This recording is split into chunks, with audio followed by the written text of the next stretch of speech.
Good morning, Bob. We've got I love to see all these people, and I know you're practicing for September. This is the last meeting for August, but this is a great start for September. Don't forget 100%, but we're well on our way. Cheryl David has our invocation and pledge this morning. So if you stand for the pledge, am I doing this in order? No. Invocation first. Yeah, the crowd tree got us all messed up last week. That was my fault. You put the preacher in there, messes it up. Okay. Lord, bless this gathering of fellow Rotarians today. Please help us to see those in need and give us the strength and wisdom to serve our community as we should. Help us lift the burdens of others while we maintain the dignity of humankind. Soften our hearts to be sensitive and loving as we serve together as Rotarians. Amen. I Pledge allegiance to the flag of the United States of America and to the republic for which it stands, one nation, under God, indivisible, with liberty and justice for all. the things we think, say, and do. Is it the truth? Is it fair to all concerned? Will it build goodwill and better friendships? Will it be beneficial to all concerned? And now for my Rotary moment. I have to thank Emily for taking us over to Cone Elementary. I got to sit with the beautiful pre-K class of Miss Cassie Maxwell, and after that experience, I adopted that class. Wow. And I've continued with her class this year, and they've gone to the Science Center, and she just called me up, and she's gotten them all these supplies and little colorful tie-dye shirts that they're going to make when they start school next week. I didn't realize they started later than everybody else. But thank you for that experience. If we could all help the teachers and the school system, I know they desperately need it. And this group is great with supporting the system. Do we still have the boxes out there? Who is it? Dan. Danny Farley. Are we still doing the boxes? Sorry, The boxes for the teachers? I don't have that information. He doesn't have that information? I think that's an ongoing thing really throughout the year, the teachers supply warehouse, so we probably. And there's a box in my office. It's still one of mine Is too. that filling the pipeline for your future clients? Yeah, pre-K. I'll never forget last year going over there and when we all went to the classroom and read to those little kids. And it was really something, just to see them, you know, how much they paid attention. Sergeant at Arms, with John Nossick. Okay. Boy, you guys kept me busy today. First of all, visiting Rotarians, we have Amber Cornwell from Airport.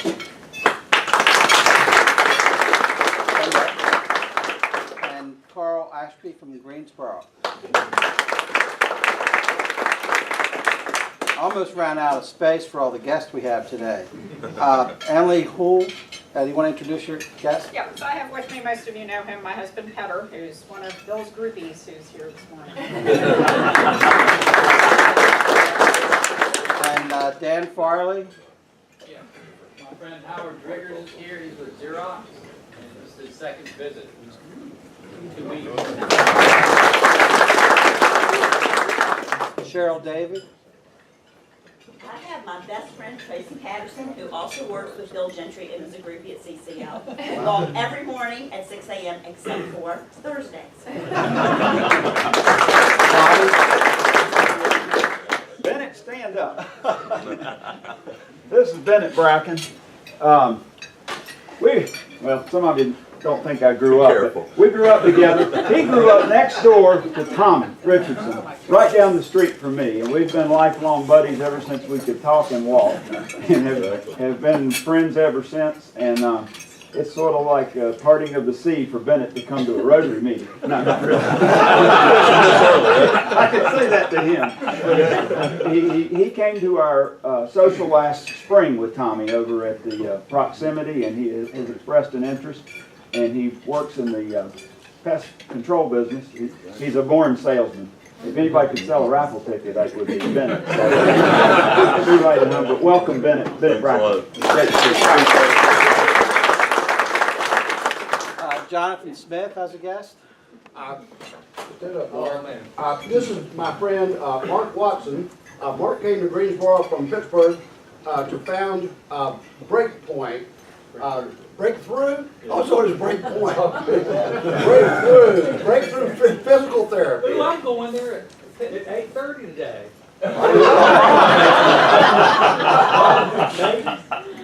Bob Mattis, yeah, you got to see Bob. Physical therapy. He hurts me. And you like it. It's not always like that. What I've discovered Mark can do is something that I have not been able to do for 40 years, and that's to fix my wife.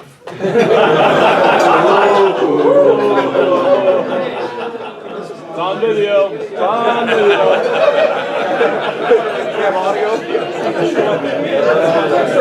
Next, Steve Bryan has a guest.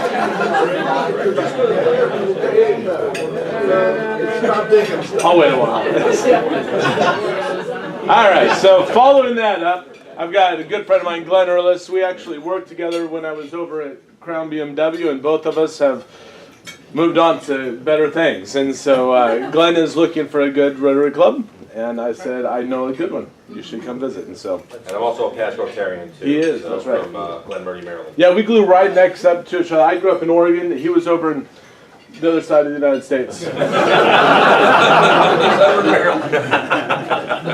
And Tom Sears has a guest. Wayne George, y'all know Chairman of Youth for Christ. I called Wayne in this morning because when we did our presentation in June, we were not given our check for Youth for Christ, and it may or may not be here today, but anyhow. No pressure, Bob.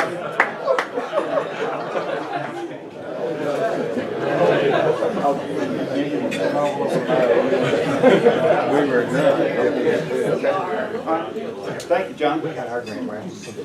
Announcements. Amber Cromwell from Airport has something to share with us. Well, good morning, Bobby. Thanks for giving me just a minute. I asked Bobby if I could come and just promote our annual fundraiser. I'll only take just a minute. We do one fundraiser a year. I think you guys do the same thing. And we have a charity that's close to our heart. We support the Bell House in Greensboro. It's a place for adults with disabilities. Think about spina bifida and cerebral palsy. And so our event this year is going to be on September 19th. We're going to tee off around noon at Star Mount Country Club. We've got 4 golf teams left. If you want to spend the afternoon with 3 of your best friends or 3 business associates. If you want to spend the night with us too, not all night, but the evening I should say. We're going to go over to the Blind Tiger. It's an indoor-outdoor venue. For those of you who have been before, this year we're going to have lots of different types of music. So there should be something that appeals to everyone. We're going to have Josephine's catering the event. And we've got some great auction items. I know there's golf packages, travel packages, and lots of jewelry this year, and then some smaller items if you don't want to spend a whole lot of money. If you play golf during the day, that automatically gives you free tickets for the nighttime event for all the golfers and for their spouses. And the evening event is $80 a couple. So please come see me for more information. If you need to run out, just drop me a card, and I'll be sure to touch base with you. Okay, thank you. Thank you, Amber. That is a great event. Richard Needham and Tim Robertson and Jack Reynolds played in it one time. I've never been able to drive myself home. It's a good time. Thank you. That's true any night of the week we get. Beth, the Russians are coming. Yes. The Russians are coming. The Russians are coming. A group of Russian Rotarian, a group sponsored by Summit Rotary on an open world program are coming the 13th through the 21st. There's some information about a barbecue that we've been invited to participate with the group. But there's also an opportunity on the 14th, Saturday the 14th. I told Mike Sigmund that I would keep the group for the afternoon in downtown Greensboro. We'll probably meet about 1 o'clock at Cafe Europa I've arranged a behind-the-scenes tour called O. Henry Speaks at the Greensboro Historical Museum, and then we'll just go hang out downtown for a couple of hours on the 14th if anyone wants to come out and hang out. And if you hang out for more than 15 minutes, I think, and there's more than 3 of us there, then we can count it as a makeup, so you can have one day for the month. So, 100%. yes. So it's and that's the 14th. And if you've never met an international group, it always, and especially one that's involved with Rotary in another country, it's a real meaningful experience. So, and these are municipal professionals. There's a lawyer for a city lawyer, and a city, a lot of city officials. So there's a mayor in the group too. So. All right. Emily, update on the fundraiser. So really quick update, because I do have next week we'll really be able to launch it, but in the final stages of pulling everything together, so got great news from Dan yesterday that Shipman's is in for the raffle items, so we have a raffle.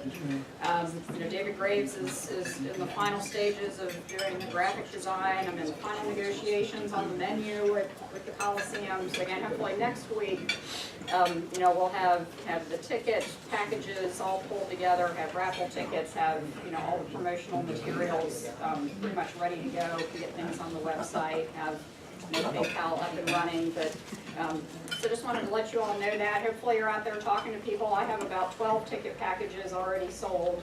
So just keep talking to people and generating excitement, and we'll get it all done. It'll be a great time. All right, thank you. Dennis. All right, so the question is, what will create goodwill and better friendships? On to the survey, please.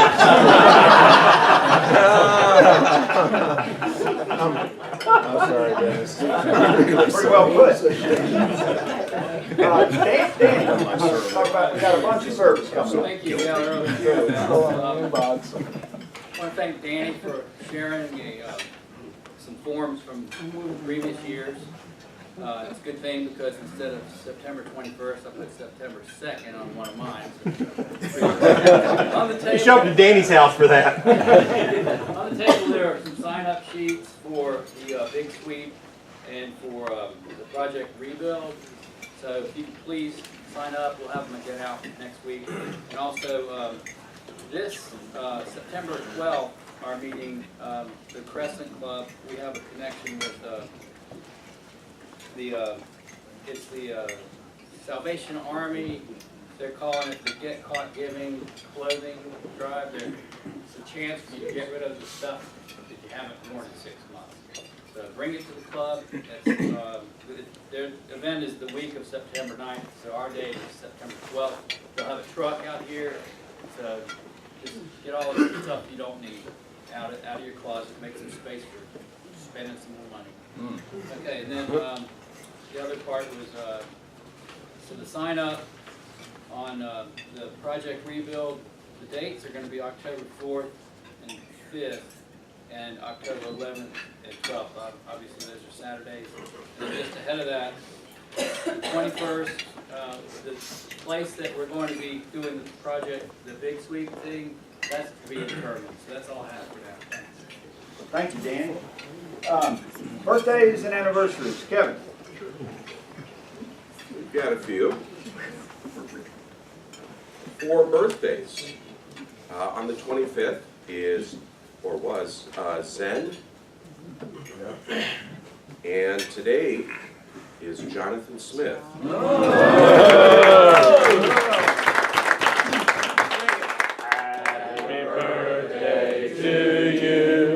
Happy birthday to you. Happy birthday, dear Jonathan. Happy birthday to you.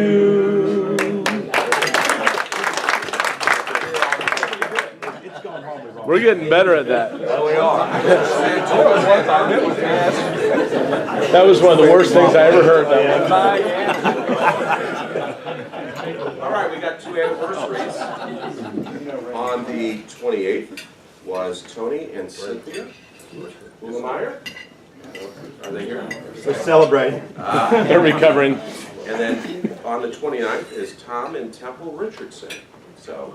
All right. Happy anniversary. Happy. Maybe not. Maybe not. Happy, you can do that as a happy dollar. Oh. Happy dollar. $5. You know, I just realized that this thing is videoed. Could anybody email Ann Smith? Everybody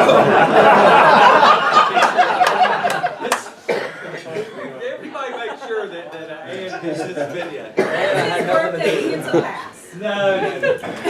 First of all, let me just say, Jonathan handed me this. Apparently, I'm supposed to bust somebody, but I didn't see anybody's name. A4? A4. Yeah, wasn't it? Who's A4? Bingo. That's about a dog. No, right hand side, on down toward the end. See that stock chart, see those charts? That's A5, Jonathan. That starts on A4. Can't read the whole newspaper. I thought your mother-in-law might have pointed that out to you. That's right, A5. Down the end. Almost at the end. Don't worry, we'll talk about it. Jonathan Smith, all right. That's exactly. There you go. Oh my gosh, that's, oh look, it's a whole quote by Jonathan. So yeah, give me a buck, man. Tell me about it. So, Dick Barron calls me and wants to know, I think it really is good, on the street as the stock market says. Get arrested, you pay. There's an entire complete disconnect, ever since the Fed has pumped so much money, into the market. The market's up, double from what it was 4 years ago, but number of jobs, individual productivity, things are better in the state, in the city, in the country, but the average person, hasn't. If you look at the basket of stocks, it's up, 100% North Carolina companies. The average person's standard of living is not up 100% in that amount of time. There you go. So all right. he thought, wow, that's quote worthy. It's in the newspaper. You're kidding. Especially since he works for Warren Buffett now. Yeah. It's $5, and do two announcements. Last Saturday, we almost had a makeup. Chip Person organized a little gathering at GIA. We had Rachel and Steve Meisterberg there, and myself and Sue and Carrie and Chip and a couple of your neighbors. Sounds like we had a great time. Thank you, Chip, for organizing that. It was fun. And Make it Dan in No, I'm gonna go see first You brought the. my second happy dollar is, as many of you know, I'm involved with Elsewhere. I sent out an email earlier this week about the Tomorrow celebration on September 28th. For those of you who may have been there last year, it's an incredible event. 3 floors of entertainment, music, wine and beer, all kinds of fantastical things. Give it some consideration and buy a ticket to come. Thank you. It's a great place. Did I? Is this is your first meeting back? No. Oh my God! Did you pass her around?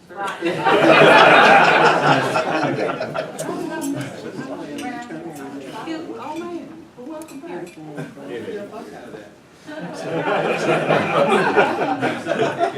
I should get a bike out of that. My apologies to those who already know this from social media, but I have just officially passed my second of 4 CPA exams. So I'm dorky and smart, what can I say? And I have also officially accepted a job starting in January with Davenport, Marvin, Joyce and Company. All right. So there'll be one more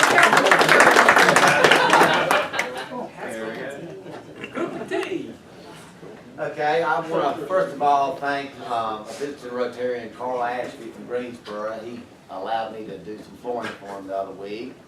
I want to thank Dan Quinn. He gave me an order yesterday.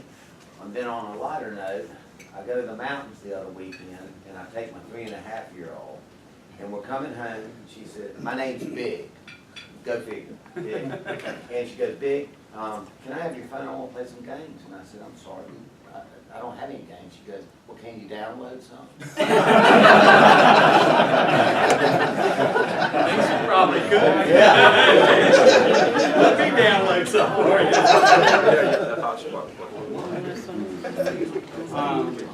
Just a little bit on Saturday, right Rachel and Chris Justice and I we'll call it a makeup, because you apparently have lots of them anyways. For backpack beginnings, we ran the Kirkwood 5K. And if you're interested in the hottest, sweatiest makeup you could possibly have, our church is having a 5K for H2O this Saturday downtown. And there are going to be snow cones and sprinklers and ice cream. So it's a fun event, and it's for supporting clean water with Compassion International. So each entry, I think, pays for a filter system that's basically a bucket and this really cool filter that'll give clean water for life for fans. And they can take whatever water they have and filter it through and have some drinking water. So it's a really cool cause, it's a really fun race. Marley, I see you. I'm back. The sound system. No, I've been back to work for a month, maybe. Yes, it's going well. And Sadie's doing well, and Daddy's at home with Sadie, so hopefully she's back to sleep. Mike. Hey, y'all. I don't necessarily have a public service announcement or anything, but this is purely something I'm happy about. North Carolina plays South Carolina. Go Gamecock. In the kickoff, college kickoff game. If any of you have been to Williams Bride Stadium before, it's a nasty, nasty place. Seriously, for opposing fans to go, think like NASCAR, chicken bone. Well, I don't mean to disparage them. There's a place at NASCAR races called the chicken bone section. Because all the chicken bones from the upper sections get thrown down to the bottom. Okay, and they hit you in the back of the head. All of Williams Bryce is kind of like the chicken bone section. So just pray for us that we get out safely and live and keep our heads down. But it should be fun. Tune in. Big time, big time. 6 p.m. 6 p.m. Here we go, Tar Heel.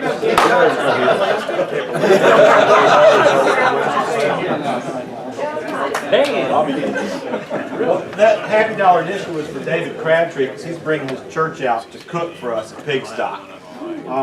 I also agree with David that after he's reorganized everything in the morning that he can pass a collection plate. So there you go.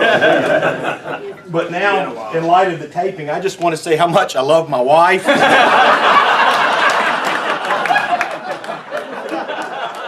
And all those rumors are not true. And I don't know who she is.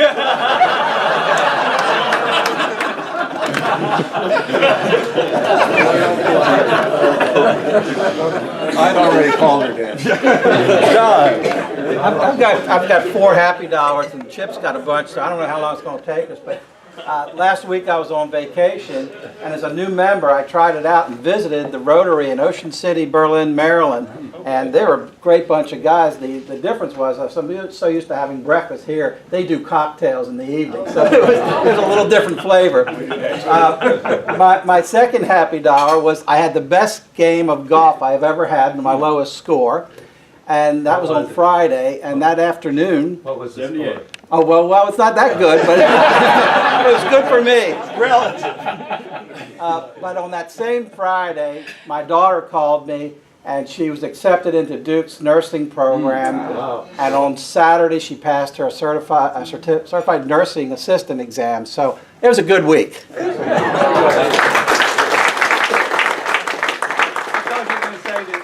She got into Duke, and then the next day you won the lottery. I'm going to need to win the lottery. Have you met Glenn Earls from High Point Bank? Give him the Happy Dollar. Chip, do you have time? Yeah, man. All right, super. First off, Pigsty, November 2nd, we've got a nice team that we put together. It's going to be a lot of fun. Please come out and join us, even if it's just to have barbecue or drink a beer with us. I guess Buster gets that. I'll take that. Second, my 16-year-old finally took some more initiative. I mean, he's up to 1 o'clock studying every night. But the other day, his truck broke down. He couldn't figure out what was wrong. He realized he needed to jump it off. So he took my car out of the garage, went to jump it off, didn't realize the battery was in the trunk, couldn't find the battery. So he put the car back in the garage, and very carefully, but he failed to miss that brick thing between the garage doors. It's a near miss. Near miss. He did get up and tell us. So anyway, it was a near miss. But the big thing is, as soon as we walked in the house, Dad, I got something to tell you. Because other people might have left it. And then finally, this is Dr. Andrus. Jesse and Otto, Jesse's an old dog. He's got a bad leg, bad hip, can't jump. Yesterday we had an air conditioning guy at the house, and I told him, I said, you can go in, here's how you get in, here's what you do. He's been there before, we know who he is. And I said, now remember, you got to close your truck, because if you don't, Otto will get in there and eat your lunch. Which has happened. He calls me up and he says, what am I going to do? I got both dogs in the truck, and they're sharing my lunch. Jesse has not jumped into a truck in probably 5 years. So anyway, thank you, Dr. Andrus. That was a hell of a lunch, wasn't it? All right, one more. All right, last one. I got up this morning. I rarely wear a tie these days, and I pulled this one out. I looked at it, and this one has special significance to me. And I wasn't going to say anything about it, but I came, and 2 people have said, "Hey, is that a David Pike tie?" This is David Pike gave me this, and I just was thinking about him this morning. So, how about that? And yeah. I was going to play David Pike. And this one, I just came up with this one, Chip, for you, because Jameson, if you remember, he graduated from high school at Greensboro Day last year, and he's now at Wilmington, UNC Wilmington, and he confided to Susan and I that, you know, Mom, Dad, all those nights I was upstairs studying until 11, 12, 1 o'clock at night, I wasn't studying. Wow.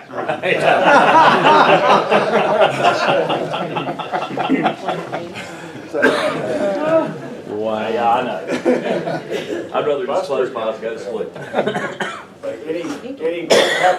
Any grandpappy wisdom? Well, Grandpappy always did tell me, he said, never tell a pun to a kleptomaniac, because they always take things literally.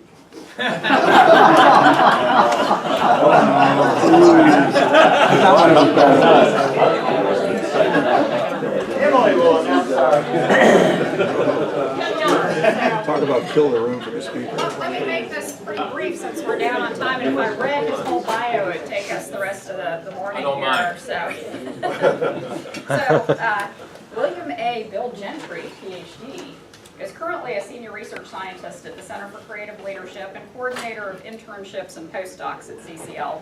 He's also an adjunct assistant professor in the psychology department at Guilford College and an associate member of the graduate faculty in the organizational sciences doctoral program at the University of North Carolina, Charlotte. In the past, Bill has also taught in the Leadership Studies doctoral program at North Carolina A&T and in the business school at Wake Forest University. In 2013, Bill was Elon University's visiting leadership scholar, providing lectures and talks about leadership to numerous classes and campus groups. He is an awesome teacher. Bill graduated summa cum laude from Emory University in 2000, received his MS in 2002 and his PhD in 2005 in industrial organizational psychology from the University of Georgia, and was also a postdoctoral fellow at CCL. Before coming to CCL, Bill was an organizational effectiveness specialist at UPS. So Bill has more than 70 academic presentations and has published more than 40 articles. Bill has been a contributor to BusinessWeek.com on the nonverbal behaviors of candidates in the 2008 presidential and vice presidential debates and of President Obama's inaugural address. And many other things like that. In 2011, Bill was inducted into the inaugural class of the University of Georgia's 40 Under 40 as one of the top 40 graduates of the University of Georgia under the age of 40 to have made an impact in business, leadership, community, educational, and/or philanthropic endeavors.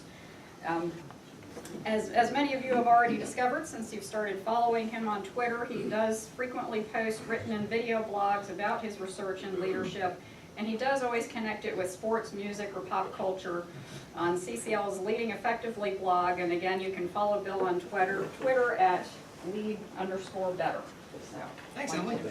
All right.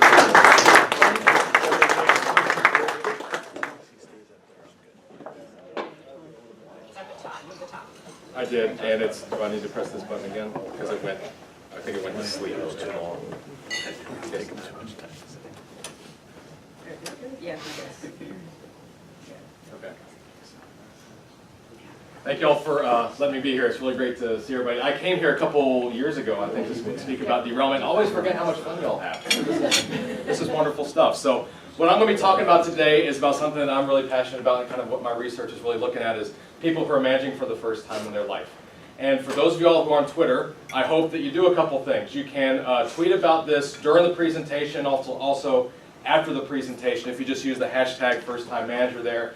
Anything that you think of that strikes you, that resonates with you, that's pretty cool, things that you learned.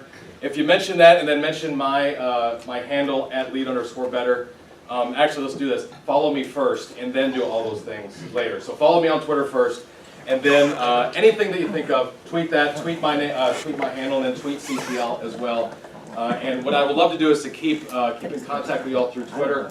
We can talk about this stuff as the months and years go by. Because there's going to be a lot of stuff going on. So when people come to CCL to get training, especially those people who've never managed for the first time in their life, I get to train them a lot. I train one of the programs I'll tell you about in a minute. And they come, they're really confused, and it's a really hard transition to go from, hey, I'm this individual contributor who's working really well, to actually managing people for the first time.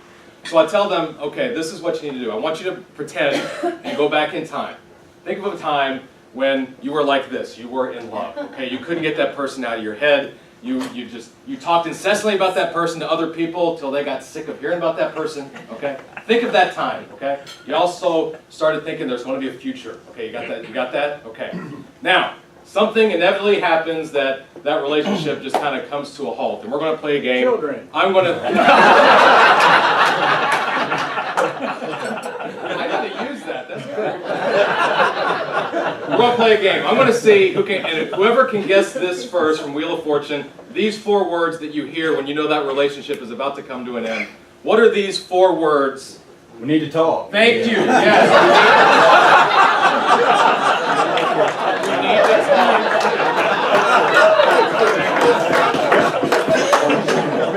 We need to talk.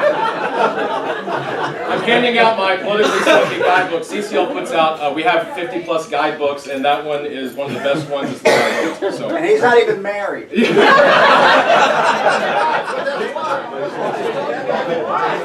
you hear the 4 words, you need to talk, we need to talk, and you know somebody is going to get dumped. Okay. Anybody here ever been dumped before? Good, just me. Okay. So now we're going to do Wheel of Fortune again, okay? What are the 5 words that's the excuse of you're about to get dumped? What's the excuse? It's not you, it's me. Very good. See? You all got it. It's not you, it's me. And of course, for those of y'all, anybody know Seinfeld? George Costanza does a wonderful, it's not you, it's me, 45-second soliloquy on the it's not you, it's me approach to dumping somebody. So when I tell people who are managing for the first time, I said, look, take that pain of getting dumped from somebody and hearing that it's not you, it's me, or use that excuse that you actually gave somebody the last time you dumped that person. Change those words a little bit, and that's got to be what I call your philosophy of leadership, your philosophy of leadership, your mantra, the thing that you have to understand in order to be the most effective leader that you can be. It's not me, it's you. Okay, I can no longer focus on the abilities that made me successful to get me my first managerial job. The focus has to be less on me now and more on the people I manage. That is where all of my focus has to go to. And I tell people that, and it's really a hard thing to do, because you have been ingrained since you were in grade school to focus on me. The grades that I got me to the head of the class. You know, the poem that I wrote got me the blue ribbon. The project that I did won the science fair. The grades that I got me into college. I interviewed well, and the grades that I got in the extracurricular activities I did in college helped me get my first job. And in fact, you have been so successful at what you do, the things that I did helped me to get promoted into management. And the trick is, lots of people think, well, if I keep on focusing on myself, that's going to help me to climb the organizational ladder and get to the absolute tops of organizations. And as many of you all know, that's just not the case. Okay? So what I tell managers is they have to get the focus less on me and more on you. And a lot of people even think, why should we even focus on first-time managers in the first place? Well, if you think about the organizational structure, and you think about the biggest population of leaders in any organization are those people at that first level of management. Those are mainly people who are managing for the first time in their life. So these first-time managers, biggest population of leaders in your workplace. They are the pipeline to the to middle management and to upper management. So if your, what we call bench strength, if your first-time managers, your first-level managers are not really good, you are having a thin bench for 15, 20 years down the road for your organization to prosper in terms of its leadership. The other part of it is, if you really think about the people who are managing for the first time in their life, again, many of them at that lower level, one survey said that only 18% of them are excellent at the jobs that they are doing right now. Only 18%. And if you look at those research that I've done at CCL looking at managerial derailment, we've looked at study after study after study that have looked at how many people are effective or ineffective in their jobs. And what I tell people is, look at the person next to you and look at yourself. One of you two stinks at your job. 50% of managers are ineffective in their jobs right now. So that is why it's so important to really focus on these people, because they have never really gotten it before in terms of what they need to do in leadership.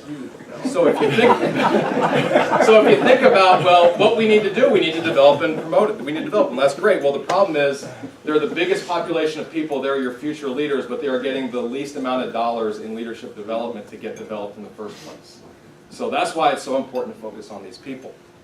So when people come to the Maximizing Your Leadership Potential program at CCL, it's a program geared for managers who are managing and leading for the first time in their life. And I love this program. I help design it. I help train it about once every couple months, once every 3 months. And before they come to the program, they have to fill out all sorts of assessments. And one of the assessments they fill out, they get information from the boss above them, their peers around them, and their direct reports who they manage. And they fill some things out on themselves. They actually, part of it says, which of these competencies are most important for success to be a leader in your organization? So they get that information. They also get information on, are they really good at those competencies or are they really bad at those competencies? So they get all that information. Now, wouldn't it be great if research could tell you, these are the competencies that doesn't matter if the boss is saying it, your peers are saying it, your direct reports are saying it, or you yourself are saying it. If we know what competencies are most important for success to be a leader in your organization, and if they are ones that you are not really good at, that is a big, huge gap that you need to fill. That is a big, huge skill gap that you need to concentrate on. And so many times when it comes to leadership, you can give all sorts of advice, all sorts of well-deserved advice, and there are all so many competencies are out there. How can we actually focus on which ones can we really give to first-time managers to focus on? Well, luckily research, and the research that I've done so far has kind of narrowed it down to 4. Again, these 4 are the competencies that are seen as most important for success, but you need to have, but first-time managers are not really good at. So they are communication, they are influence, leading team achievement, and coaching and developing others. If anything, for y'all who are kind of in the middle to upper parts of your organization, if you can tell your first-time managers, there's a lot of stuff that you need to do. But our research at CCL shows there are 4 competencies that are most important for you, and across the board, first-time managers across the board, doesn't matter what company they're in, doesn't matter what type of organization they're in, they're not really good at it. Focus on these 4. Communication, influence, leading team achievement, and coaching and developing people. And the great thing about it, you can use that it's not me as you approach for all 4 of these. So for instance, when you come to communication, it's not just about the words that you are saying. How many people have heard it's not what you said, it's how you said it? It's all about that sort of thing. So it's really focusing on that other person. One of the research things that we did came out a couple of years ago looking at empathy. Empathy is one of those kind of touchy-feely, kind of soft skills that nobody really wants to talk about. But we looked at it across 38 countries in the world, and we saw that if I'm a manager, if my direct reports see me as showing empathy to them, focusing on them, I feel your pain, Bill Clinton, right? Focusing on them, my boss is going to see me as a better performer. So empathy is important, and again, that's about communication, it's about listening, it's about understanding that other person. That's why communication is so important. Warren Buffett was asked a couple years ago, what in MBA programs are people missing? And he said it's communication. The ability to relate to other people and communicate with other people. So communication is hugely important. Second thing, think about influence. It's not me, it's you. We're all human beings, so it's natural to do the things that we believe is the most natural, most comfortable thing to do. If I am influenced by data and facts and figures, how do you think I'm going to try to influence others with? Data and facts and figures, okay? When people come to CCL's program, when I'm training them, this is the one thing I say and it really hits home to them. When you step up in leadership, you give up the right to be comfortable. You can no longer do the things that are comfortable to you. You have to focus on that other person. So if I get influenced by data, facts, and figures, there are many people in this world that if I say that the best data and the facts and the best kind of figures and the best kind of tables that are out there, or pie charts or whatever I'm doing, that will not resonate with them at all. You have to talk to them about How is it going to affect you? How is it going to affect the people around you? How is it going to affect your organization? How does it hit home to the values that you stand for? If you're going to speak to people with your head and they need to be spoken to through their heart, you're never going to be able to influence them. So again, it's not me, it's you. Right? Leading team achievement. It's all about it's not me, it's you. How can I as a manager remove all the barriers that are in my team for my team to be the most effective? How can I talk to my team about what is the things that you need to do? Make it so clear that they know exactly what to do. Again, it's not shining the light on the skills and abilities I have, it's helping my team to be the most effective. How can I get my team to be fully engaged in their work? And engagement's a huge thing that managers need to focus on, so it's focusing on the team. And finally, coaching and developing others. This is one that really hits home to me. I've had so many mentors in my life that have really meant a lot to me. And one of the things that they have either flat out told me or kind of implicitly told me is, you know, we're mentoring you because we believe in you and we hope that one day you'll be able to do those things to other people, so you're kind of passing it down. And so one of the pieces of research, or a couple of them that I've done at CCL, is actually looked at, let's put it this way, the mentoring literature out there really looks at mostly, if you get mentored, how many of you all have been mentored before, right? Everybody pretty much here. You get higher job satisfaction, you get more resources, you get all sorts of really good things.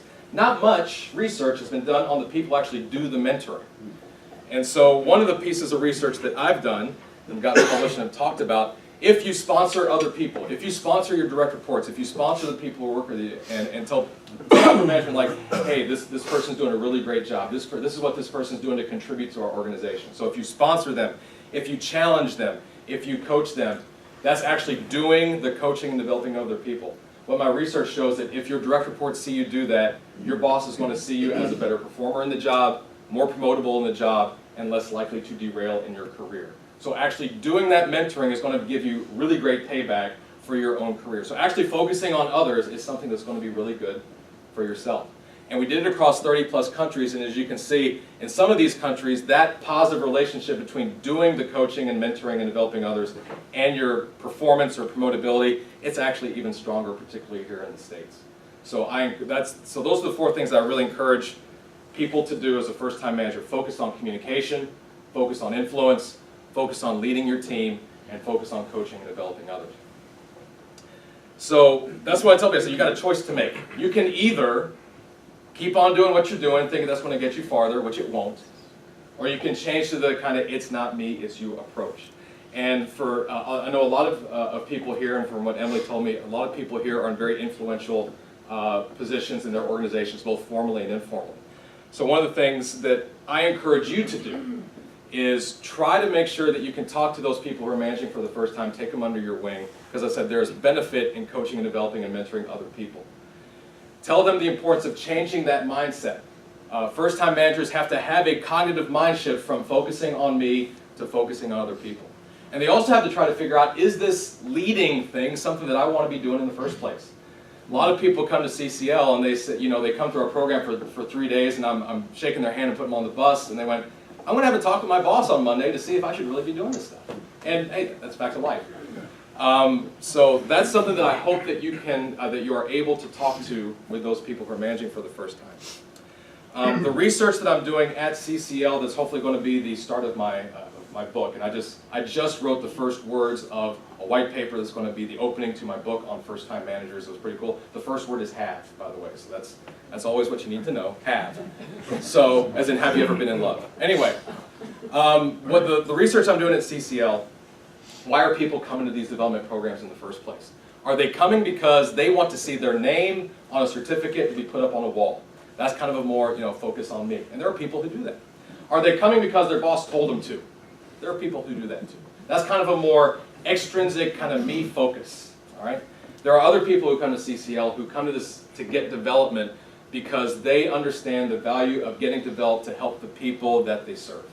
They understand the value of coming to CCL to get leadership development so that they can be a better person for other people so that they can be the most effective. That's that kind of more intrinsic approach. And preliminarily from the data that I'm seeing, those people who want their certificate on the wall, those people who are told to go to CCL, they are the least effective in their job, they are the least promotable, and they are the most likely to derail. That's what the numbers are saying preliminarily. The people who are coming to CCL because they want to focus on others, those are the ones who are most promotable. Those are the ones who are the best performers in their job. Those are the ones who are really good at those 4 competencies of communication, influence, leading team achievement, and coaching and developing people. So that's kind of where that "it's not me, it's you" approach is really starting to shine through the research that we're doing. So again, as I said before, many of y'all are influential positions in your organization. Go ahead and try to take those first-time managers under your wing and say, focus on those 4 competencies. Try to change your mindset. Another thing that you can think about, going back to love, absence makes the heart grow fonder, right? So the research that I've done at CCL, we published a white paper a couple months ago, and what we found was actually absence of support makes the heart wander, especially for first-time managers. If first-time managers do not feel support from their boss, and if first-time managers do not feel support from their organization, our research shows that they are going to be the ones who are going to want to leave their organization. They are the ones who are least satisfied in their jobs, and they are the ones least committed to their organization. So you've got to be able to infuse just kind of like a culture of support. So you in your influential positions, support them in what they're doing. It's a really hard transition. Think about the transition you made in the first place. It was probably really hard for you as well. So you've got to be able to support them, because if you don't, they're going to be the ones who are leaving. And that's a lot of talent that's going to be leaving. And you all know the direct and indirect costs of people leaving and all those things that happen. So support's important. The other thing that I hope that you do to help these first-time managers is really take them aside and say, you are important and you make a difference to our team. You make a difference to our organization. The work that you do helps benefit society in this way. When I first came to CCL, you know, based on the research and based on all these books that I've read, if people ask me, what's your definition of leadership? I say, it's power and influence. If you have power, if you have influence, you're a leader. There you go, that's done. Being that I've worked at CCL for 8 years and I've been able to talk with these managers and really listen to their stories, that's totally changed. My own definition of what effective leaders do, the most effective leaders out there are the ones who can, without a shadow of a doubt, pinpoint exactly what you do and how you matter, how your job matters to the team, how the work you do matters to the organization, and what you do helps and benefits society outside of work. If you can do that, you're going to be the most effective leader. And I'm pretty sure that if I had a question at the beginning of the talk, think of the most effective leader that you've ever worked with. That person has done that for you. And what you have to do is, as a first-time manager, you have to do that to the people that you manage as well. Try to pinpoint how they make a difference and how they make an impact. And all of y'all who are in influential positions in your organizations, do that for the other people too. Tell them that they're important, and then show them how to tell other people how much of an impact they make as well.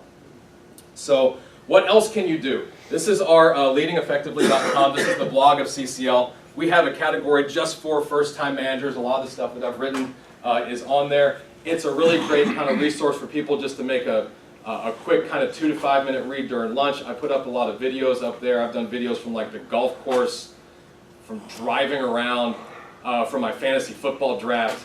I think there's a video coming up from me over at the Spencer Love Tennis Center. I mean, there's also, so I try to kind of bridge all this stuff that I'm interested in to help first-time managers out. So there's a category there, so have them go there.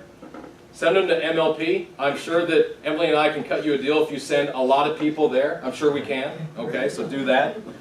What I usually like to do is end with one of the best American philosophers, I think, has ever been out there, George Jones. So, and I love the progression from how George started to how life was horrible to him in the middle and how he aged well. And of course, he died earlier this year, and it really hit home to me because I'm, and my late father too. We were both big fans of George Jones, and so one of the songs that is my favorite of George Jones is called "Choices," and the song goes, "I've had choices since the day that I was born. There were voices that told me right from wrong. If I had listened, I wouldn't be here today, living and dying with the choices I made." So what first-time managers have to do, they have to make that choice. They have to say, I have to get away from looking just at myself and saying, it's not me, it is about you. And for me to be the most effective first-time manager, I've got to be able to change my approach and change my mindset to focus less on me and focus more on other people. And you all have the ability and the clout and the power to do that for the other people that you manage, and especially for those first-time managers. So thank you very much for your time. I appreciate it.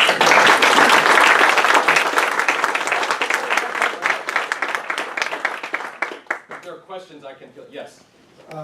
In my first job, pretty quickly I had the opportunity to supervise 3 other people, and I found myself in a position of supervising people who were older and more experienced in track. Yes. Can you speak a little bit about the emotional readiness for that? Mm-hmm. Yep. There is a lot of research out there on, so if you look at generational differences, which is kind of what you're getting at. You got baby boomers who are on the way to retirement. You got people Gen X like me who are there, and then you got millennials who are just coming out of school. And there's all sorts of like stereotypical differences between what all these generations are. A lot of the research that CCL's done, especially Jennifer Deal, who's on our San Diego campus, and I've been able to dabble in it as well. There's really, if you look at it, there's a lot of similarities across those generations as well. And I don't really, in my opinion, it doesn't really matter how old or young you are. You still want to feel like that you matter. I mean, you show up to work. If you think of the amount of hours that you are at work every day, that's a lot of time in your life. And for you to be effective, it's really going back to, can I meet the needs of the people that I am working with? It doesn't matter how old, if they're older than you or younger than you. The main thing is, how can I best meet them? And to get that, it's more of an individual thing. And when you think of more about working with that individual, all of those kind of stereotypical things of, well, that person's in this group, or that person looks like this, or that person acts like this, really getting to know that individual, I think that's going to help out a lot. Yeah. And I know you'll have to give a quick answer to this, and it's probably got a longer answer. But, an individual spends a lifetime focusing on need to get to where they are. Yep. Everything about themselves they've developed to do that. Right. And now they have to change. Yes. What are 1 or 2 of the biggest obstacles that an individual is going to face to make that switch, and why do they fail or succeed? Mm-hmm. There, at CCL, we've looked at what the field says about research. People are very comfortable. They get to a level, they're very successful, just like you said. When they have to change, their performance is bound to decrease. It always happens. Just think of think of a golf swing, think of a tennis swing. When you have to learn something different, your performance is going to suffer for months and months until one day it clicks. Okay, I used to use a golfer that I really liked as an example of how he had to change his swing a couple times, but then he wrecked and his wife had a 9. Hey, she had a pretty good swing. She did. So I think the big stumbling block is it's one of the first times those people have ever failed in their life, and they're not doing well in their life.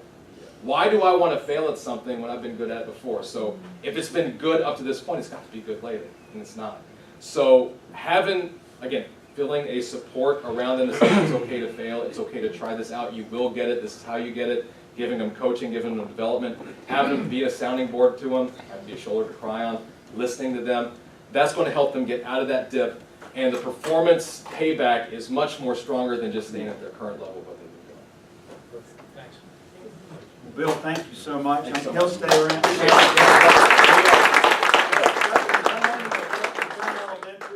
Ready or not, here comes Scout, will be donated as inscribed. in her honor. Excellent, thank you. And if you would, please draw a raffle winning. Okay. It is. Don't forget the cart fund. Red one. Red. Okay. Thanks for taking care of it. Last 3 numbers is Emily Houle. The best dang director you can ever have at work. Brown on your nose. Yes, yeah. 920. 920. 920.